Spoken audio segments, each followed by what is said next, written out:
Well, interest rates are at record lows, but why are you still being ripped off? We'll have more on that in a moment. But first, Sophie Elsworth, you're the personal finance writer for News Corp. Thanks for being here.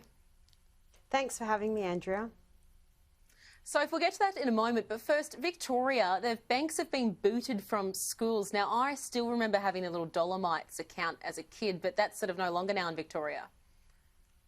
That's right. The Andrews Labor government today announced that they are banning banks from going into schools and basically giving students, I guess, what you would call education, which really is a cover-up to get students to join forces with the banks at a young age and hopefully stay with them through to adulthood. So this is a great result. So banks won't be able to go in schools any longer from January next year. And this has been heavily campaigned by Barefoot Investor, who writes for News Corp papers, Scott Pape. He's for a very long time said that this has just been an absolute disaster because what happens is basically the bank gets the customer at a young age. When they turn 18, they then hit them with serious issues such as offering them credit cards and debt sources. So then what happens is the customer stays with them through to adulthood. So I think this is a good result for Victorian students that banks can no longer go into classrooms in Victoria. Yeah, and I think I remember there was some choice research from a few years ago that showed, I think it was around almost half of students actually ended up signing up with Commonwealth First because of their particular marketing campaign in schools. But I think the big thing now is to see if any other states and territories follow suit. That's exactly right. Hopefully Victoria will lead the way on this. The other states will follow suit. I mean, the financial literacy is a big issue in Australia.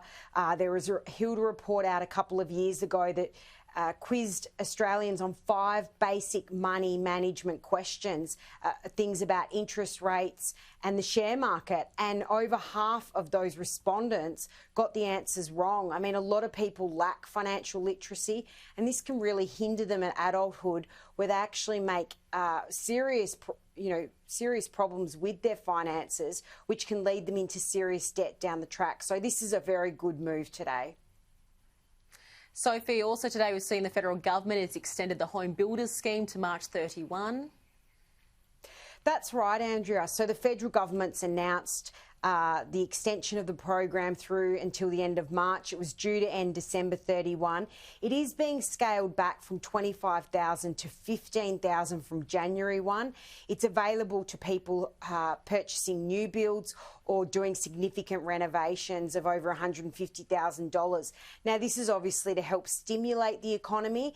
The caps for properties has also increased in Victoria and New South Wales, making it eligible for more people to access this program. So, it'll be interesting to see what happens and if people, jump on board this program.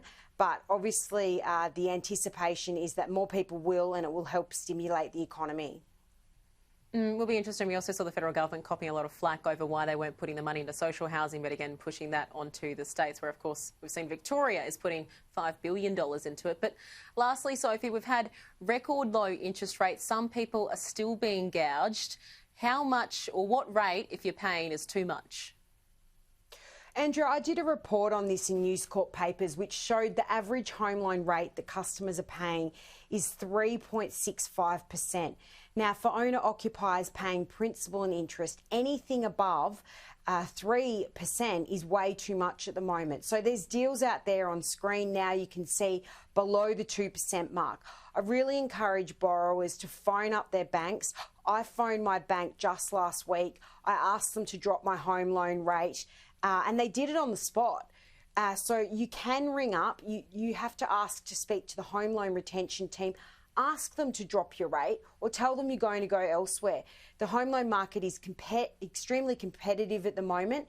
Banks don't want to lose customers. It's far harder to get new customers in the door than to keep existing customers. So pick up the phone, demand a better deal, and if not, take your business elsewhere, because the market is so hot and there's plenty of deals to be had.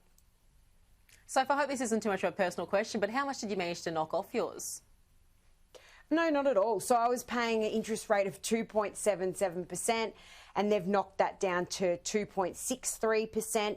Now, it's the second time I've phoned my bank in just 3 months, and they've dropped the interest rate twice just by me asking. And I said to them, look, this isn't good enough. You've dropped, the cash rate's been dropped by the RBA governor, yet you guys have sat on your hands. And straight away, they dropped my rate. It's definitely worth a phone call, and I encourage all the viewers out there to do it, because the money's better off in yours than the greedy bank's pockets. Well, if you don't ask, you don't get. Sophie Elsworth, thank you very much for your time as always.